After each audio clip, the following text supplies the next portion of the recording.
It's early.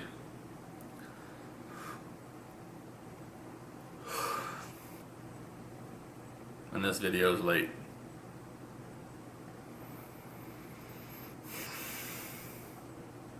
Moving on.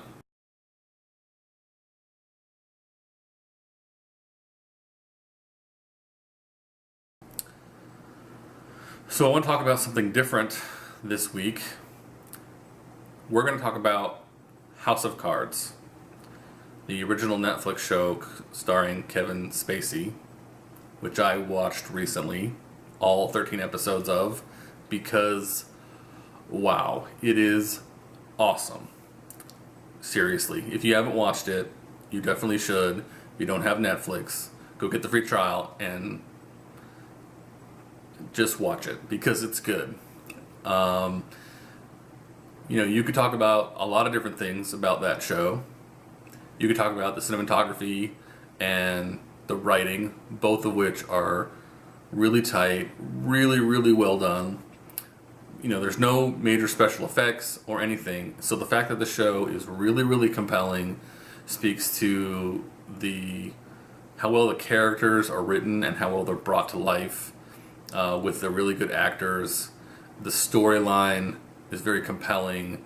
It makes you keep wondering what's going to happen next, even though none of the people in this show are good people, whatever that means. They're definitely, they're definitely not good guys, and yet you still care. You still kind of want to see them succeed, which is strange.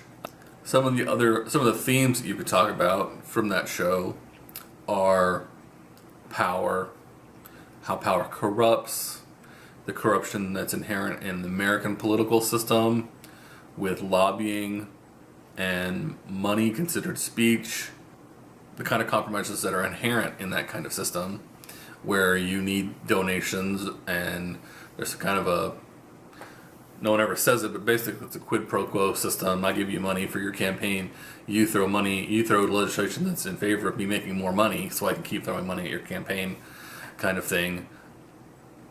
Just the way our system is different from most other systems in the world that are democratic. Most constitutional democracies or other kinds of democracies around the world use a parliamentary type system as opposed to the bicameral type system that we use, and and of course our version of federalism also leads to a certain level of corruption almost inherently in the system.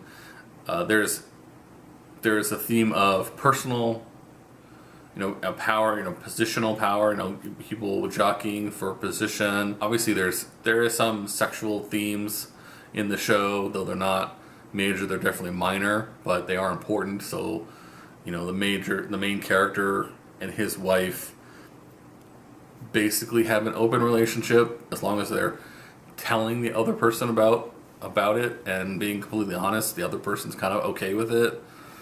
It's really weird, and it plays into those power structures and politics and stuff. It's very strange. There's also one of the main characters is a reporter, and so how journalism can be used by politicians to further their agenda, but then how sometimes the journalists do either the right or wrong thing to further their own personal career, and the compromises that they're willing to make in telling the truth or furthering a story for someone in an attempt to move ahead. So all of those are really good themes. A lot of those themes are somewhat negative.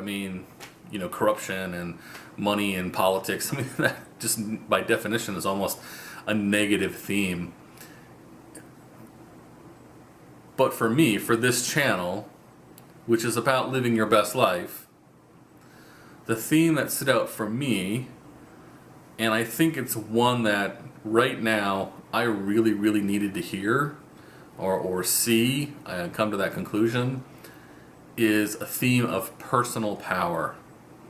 And what do I mean when I say personal power? It's different from the power of a position where, I'm a congressman, therefore you owe me a certain amount of respect or whatever. You know that I can affect your life, so therefore you have to be at least outwardly nice to me. That's true whether you're a manager at work or whatever. There's always these different positions, and you have to, whoever fills that position, you have to give them a certain level of respect because of the kind of power that position then has.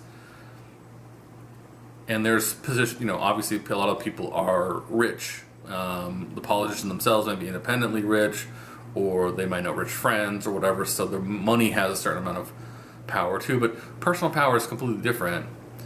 It's this innate sense within each of us that we can accomplish things, that other people can't prevent us from doing what we want.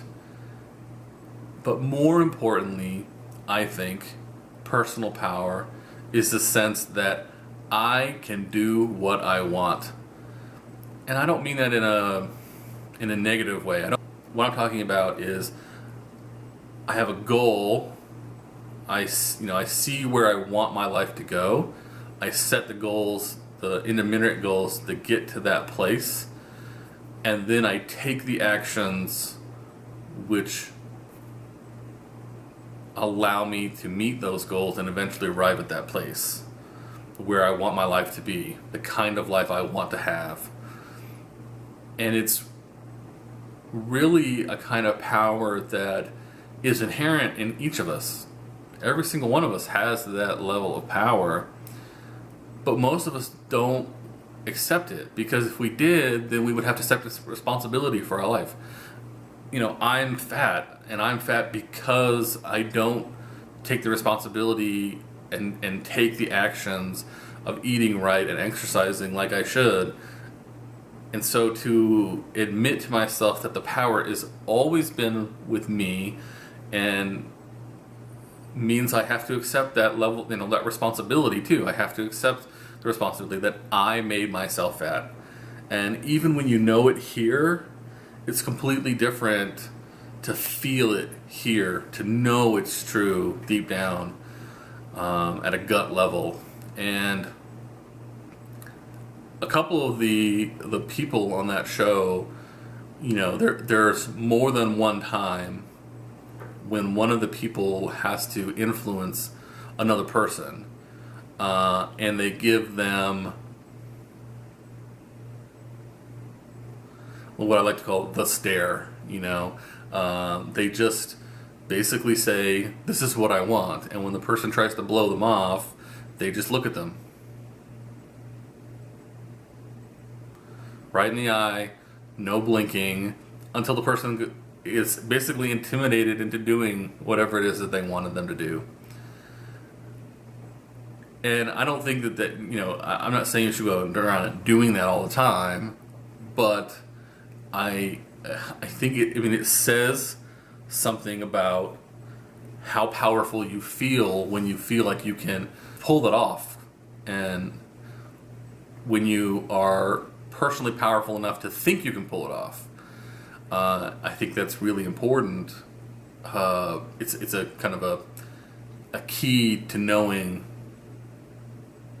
that you've kind of taken that responsibility for yourself.